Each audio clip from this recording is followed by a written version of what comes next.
Hey, welcome back to the channel. If you are a new tractor owner, you need to watch this video.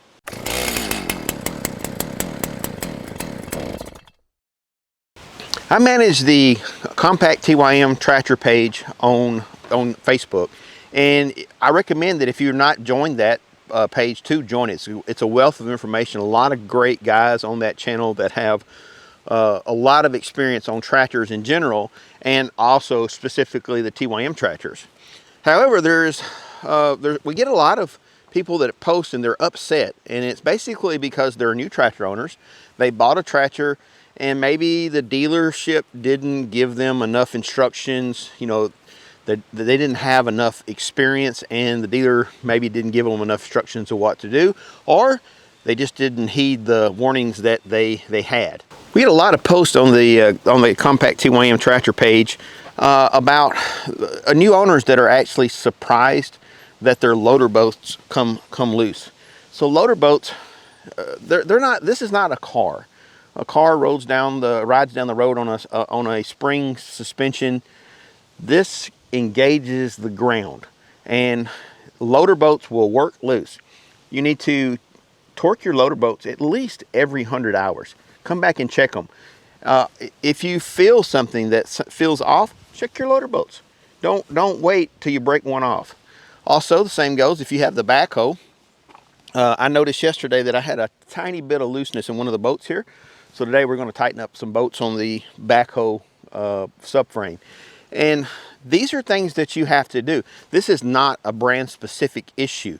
I've owned John Deere's, I've owned Massey Ferguson's, I've owned, let's see what else, I've owned LS tractor, and I own a Coyote. I've owned a Coyote at one time. I've owned a lot of tractors over the years, and now we own TYM.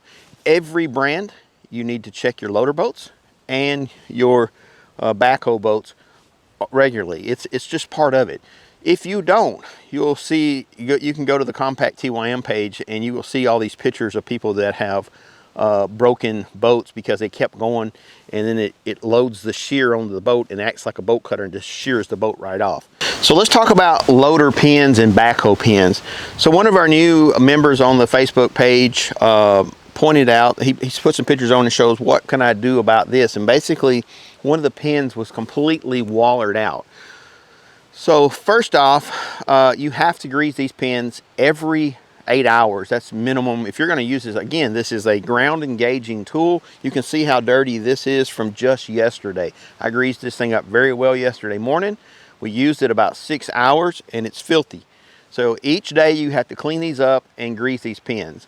And one of the comments said that, well, that pin would not take grease.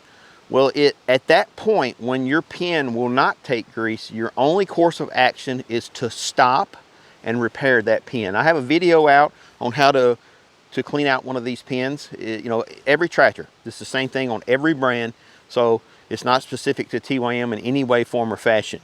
You have to maintain these, because the other option is $1,000 repair, and that's basically what that gentleman has, is a very expensive repair because he didn't stop to fix the pin when it wouldn't take grease, and it takes just a short amount of time, specifically if you're working around sandy stuff, because it gets into the joints and just acts like a grinder and grinds the pin out. You can ruin a loader mount in just a short amount of time. When you're in the market for buying a new tractor, and let's say you are a first-time tractor owner, you've never worked around equipment, you need to think about not only the equipment that you're going to buy as far as the tractor, but the equipment that you're going to need to support the tractor. And I will recommend this. I'm an old-time mechanic, been around heavy equipment my entire life, worked on heavy equipment my entire life. However, nowadays you can get a heavy-duty impact gun that runs on a battery. I will recommend this over air impacts any day of the week now, because it's so mobile. I just bring my impact gun out to the field here and work on the tractor right here. I'm going to tighten these up. Yesterday we worked our tractor very, very hard, so I hadn't tightened these up in a good long while, so I'm just going to hit them. We're going to come at this next point, is how to grease a grease fitting. And I'm doing this, it's going to insult some people's intelligence, but I'm coming at it as if you've never been around equipment and you've never greased anything in your life. And there are some new tractor owners that are just that. They know that they want to have a tractor, they know they're going to develop their land, but they don't have the experience. And sometimes we as experienced people kind of shame people who don't know, like, well, how come you didn't know it? Well, we didn't know at one point either. So we're going to grease a grease fitting, and I'm going to show you how to properly do it so that your tractor will last you a lifetime. And if you do these things every time that you grease it, your tractor will last way longer than if you don't. So you want to clean your grease zert off, and the reason we call it a grease zert is because the gentleman's name was Zert who invented this. Grease fitting, grease zert, there's a whole bunch of different names for it. Now this is why it's so important to clean this off. There's a little port right here, and as the grease is pushed into this fitting, your grease gun can, depending on your grease gun, it can be up to 10,000 psi, and it is, if you don't clean it off, you can push small tiny pieces of abrasive material into the bushing area around the pin. And then when you're lifting loads up and down, that small grit is just like sandpaper, and it wears the interior of your bushing out very, very fast. I mean, you can literally, if you don't grease it in the wrong environment, a month you can wear a set of pins out. If you grease it and do it this way, this tractor's got 250 plus hours, maybe 270 hours of really hard use. I have no slop in my pins at all, and it's as tight as today as it was the day I bought it. So that's what you do. Now make sure your pin is clean. Now I ended up getting one of these Hercules. I went to the Harbor Freight. This Harbor Freight is going to kill me. We have a Harbor Freight in town now, and I'm going broke because of that. We have so many cool tools, but you also want to make sure that your fitting on the end is clean. You want to put enough grease that you see it push out the side.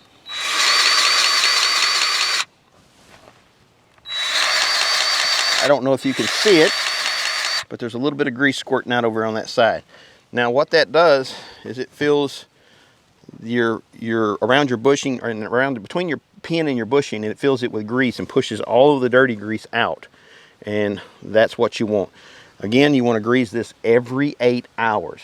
We picked this impact gun up at Harbor Freight. This is their Hercules. This is their Pro line. I don't know if you guys know this or not, but Harbor Freight now has several different lines of equipment, or tools, and the Hercules line is their Pro battery power tools, and then I got some of their Icon sockets here. These are pro level tools. They're really high quality, and they don't break the bank. You still get a really good tool. Now, the reason we went with these is because everything else that we have uses the same battery. So this same battery here interchanges between all the other tools that we have.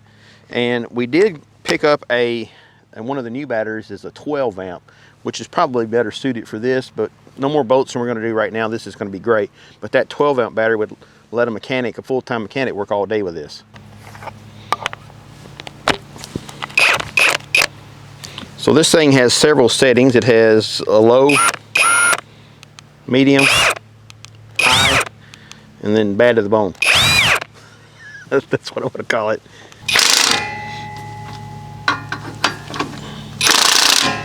We don't need 1,400 pounds. That's the reason I put this on medium.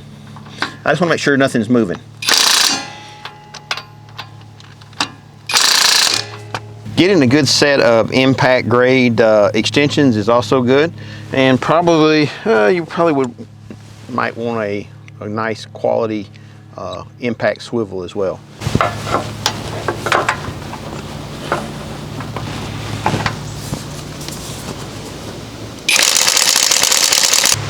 So buying a tractor is not like buying an automobile. We've got conditioned with an automobile to get in it, drive it, bring it in for a service every 6,000, 7,000 miles, and never even look at the vehicle. When you're dealing with equipment, equipment, believe it or not, it's very violent. Every time you are engaging the ground, it's a violent action. It's lots of high torque and high stress, things that your automobile just doesn't have to deal with. So it's very important from time to time to check your bolts. It is super important to grease your grease fittings every 8 hours or more if your manual says so. Check your engine oil, check your transmission oil. every time that you use your tractor. Listen, I hope this has been of value to you. If it is, leave a comment in the comment section. And for all of my like really experienced tractor operators, if I forgot something, because I'm standing in front of the camera and you know, I can forget things, leave a comment in the comment section of things you think needs to be checked as well. Again, this is not an all-encompassing video, but listen, hit that subscribe button. God bless. Have a great day.